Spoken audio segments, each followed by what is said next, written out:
This audio lecture is based entirely upon the casebook, Professional Responsibility, and Open-Source Casebook by Brian L. Frye and Elizabeth Schiller. The casebook is licensed Creative Commons 0, no rights reserved. That means that the authors have explicitly disclaimed any copyright claim in all of the original elements that they created in writing this casebook, and have intentionally placed the casebook in the public domain. Much thanks is due to Brian and Elizabeth for writing this book and placing it in the public domain for everybody to use.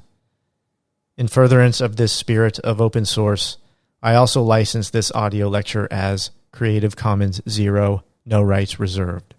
I hope you enjoy. Welcome everybody to Section 7 of the Practice of Law module. In this section, we'll be talking about the regulation of the legal profession. Bar admission.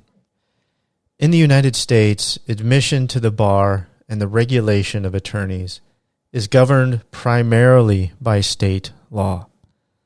Specifically, the highest court of each state establishes the standards for admission to the state's bar and the rules of professional responsibility regulating the conduct of the members of the state's bar. Courts uniformly delegate those responsibilities to administrative organizations. Typically, courts delegate admission to the bar to a board of bar examiners and delegate the regulation of the bar to a disciplinary board. But the court always retains the ultimate authority over both admission to the bar and regulation of the bar. Historically, the practice of law was primarily local. The overwhelming majority of attorneys and law firms practiced law only in one state and were members of only one state bar.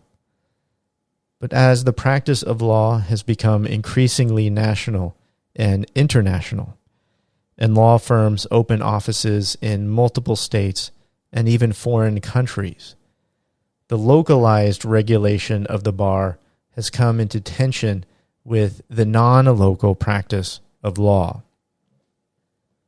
Members of the state bar may have an incentive to discourage non-members from joining their bar or practicing in their state. While the desire to reduce competition is understandable, it can harm the consumers of legal services by reducing their options and increasing the price. Admission to the bar. Originally, the qualifications for bar membership were quite relaxed. In the 18th and 19th centuries, there were few law schools, and few attorneys attended or graduated from them. The majority of attorneys qualified for the bar by apprenticing or reading law in a law office. Examination for admission was typically oral and often cursory. But legal education and admission to the bar gradually became more formalized in the 20th century. Today, most states have adopted similar requirements for admission to the state bar. The overwhelming majority of states require applicants to the state bar to have graduated from a law school accredited by the American Bar Association, passed the state's bar examination and professional responsibility examination, and demonstrated good moral character. But there are exceptions. Some states offer independent accreditation of law schools. Some states still allow applicants to qualify for the bar by reading law for prescribed periods of time, rather than attending law school. And some states allow the graduates of certain law schools to qualify for the bar without taking a bar exam, and some states do not require a professional responsibility exam, but all states require a showing of good moral character. Residency requirements. Until relatively recently, many states imposed explicit residency requirements for bar membership. This enables the members of the state bar to limit or prevent competition by preventing attorneys from practicing in multiple jurisdictions. But in Supreme Court of New Hampshire versus Piper, the Supreme Court invalidated many of those residency requirements, holding that they violated the Privileges and Immunities Clause of the Constitution, unless a state can show substantial reasons for discriminating against non-residents. Notably, the federal courts have their own bars. The Supreme Court, each federal circuit and district court, and the District of Columbia all maintain their own independent federal bars. Their bars have different requirements. District court bars typically require membership in the bar of the state in which the district court sits, and circuit courts typically require membership in any state bar. Some have even had residency requirements, but the Supreme Court invalidated those residency requirements in Frazier v. Heeb. An attorney who is not a member of the bar of a court but wishes to represent a client in that court may petition to appear pro hac vice, or for this turn only. The court is not required to grant a motion to appear pro hac vice, and each new action requires a separate application. In many jurisdictions, an attorney may appear pro hac vice only if they affiliate with a member of the court's bar as co-counsel. In theory, this requirement ensures compliance with local rules, but it also provides employment to the members of the bar. Character and fitness. All states limit bar admission to candidates of good moral character, but the contours of the requirement can vary widely from state to state and examiner to examiner. The substance of the good moral character requirement are vague, perhaps deliberately vague, but typically include honesty, respect for the law, and respect for the rights of others. Typically, applicants are rejected for failing to satisfy the requirement on the basis of failure to disclose material facts on the bar exam application, criminal conduct or convictions, and fraudulent or dishonest behavior. In theory, applicants who have engaged in past disqualifying conduct may qualify for admission by proving their rehabilitation. But historically, many bar examiners have rejected applicants based on criminal convictions, irrespective of any evidence of rehabilitation. In recent years, this tendency has begun to change.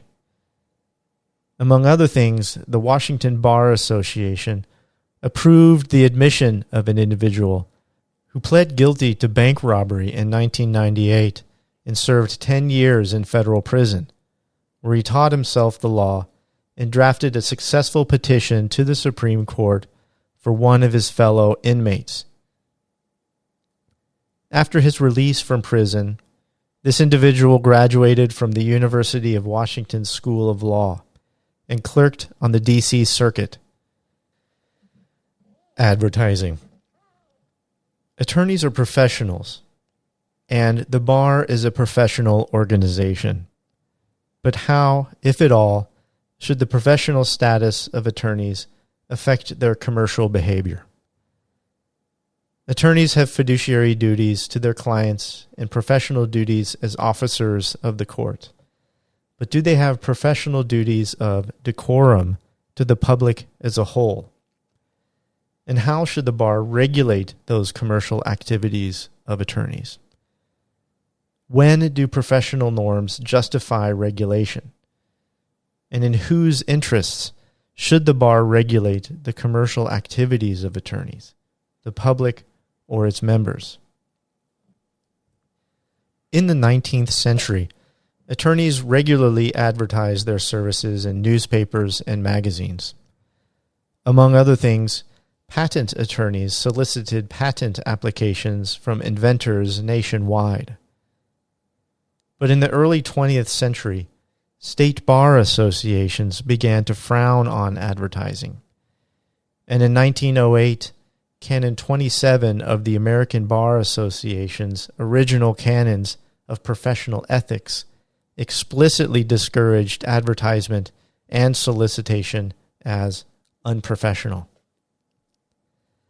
Gradually, the ethical principles motivating Canon 27 were refined by state and national bar associations to provide increasingly detailed norms governing what kinds of attorney advertising were permissible, with the exception of patent and trademark attorneys and proctors in admiralty.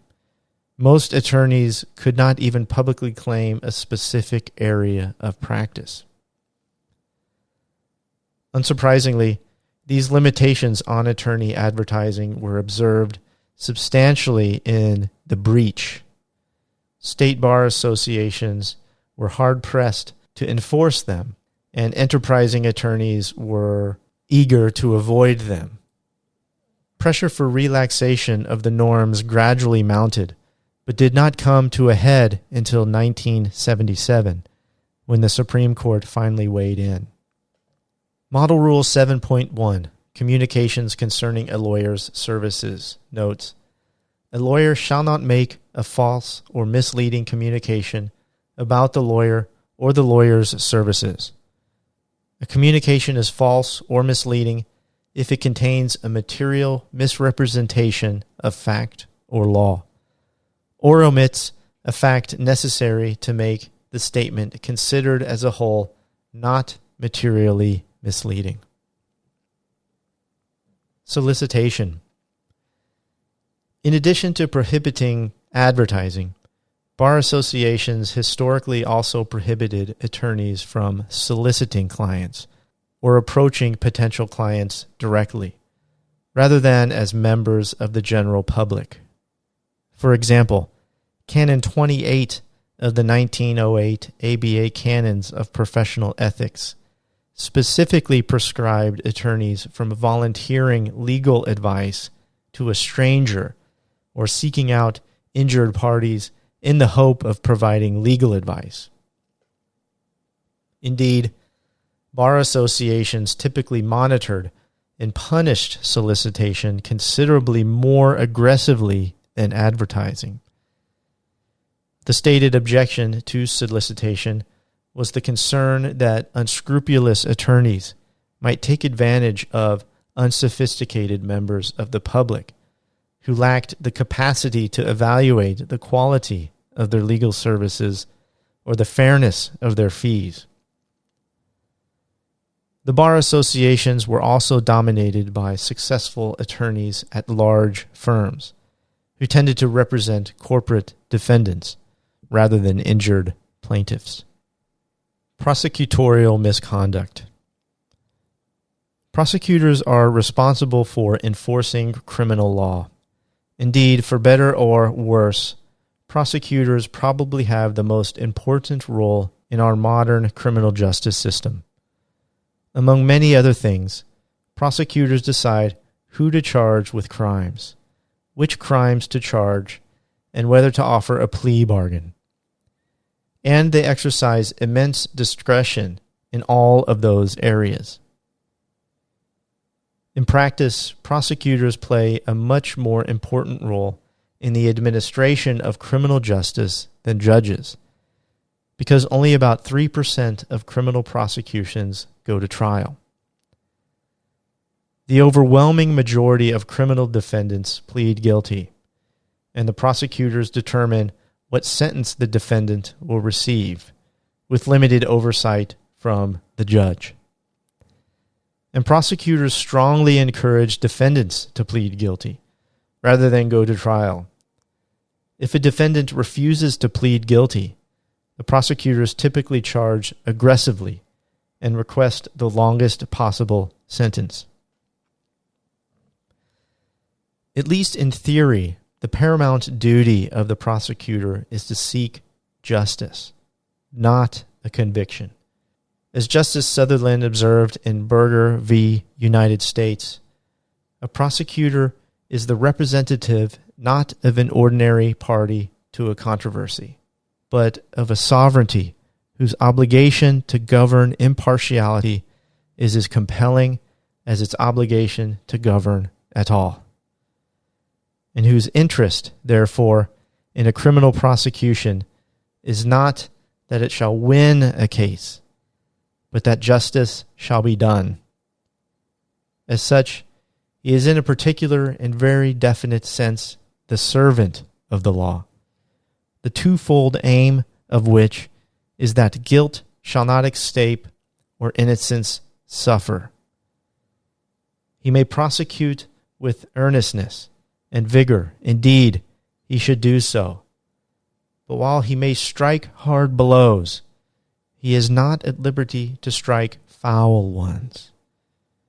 It is as much his duty to refrain from improper methods calculated to produce a wrongful conviction as it is to use every legitimate means to bring about a just one. Accordingly, prosecutors should never employ improper means, even to achieve results they believe to be just. They should always be candid with the court and the defense, and should never suppress exculpatory evidence or make improper statements. As Justice Jackson observed, the qualities of a good prosecutor are as elusive and as impossible to define as those which make a gentleman, and those who need to be told would not understand it anyway. A sensitiveness to fair play and sportsmanship is perhaps the best protection against the abuse of power. And the citizen's safety lies in the prosecutor, who tempers zeal with human kindness, who seeks truth and not victims, who serves the law and not factional purposes, who approaches his task with humility. The American Bar Association has described the duties of a prosecutor in the Model Rules of Professional Responsibility, Rule 3.8, and in a separate set of model rules governing the prosecution function. Most jurisdictions have adopted some version of these rules, but their effectiveness is limited by the discretion and immunity of prosecutors. For one thing, it is often difficult or impossible to know when prosecutors have violated their professional duties. Even if they have, they are usually protected by absolute immunity. And historically, courts have been reluctant to impose meaningful sanctions on prosecutors, even for egregious misconduct. Finally, judicial recusal and misconduct. Judges must be neutral and impartial at all times, or at least they must appear to be neutral and impartial. Accordingly, judicial conduct is regulated by a combination of constitutional, statutory, and administrative rules intended to ensure neutrality and impartiality. Among other things, due process requires judges to recuse themselves to avoid conflicts of interest, and may require disqualification if a judge fails to recuse.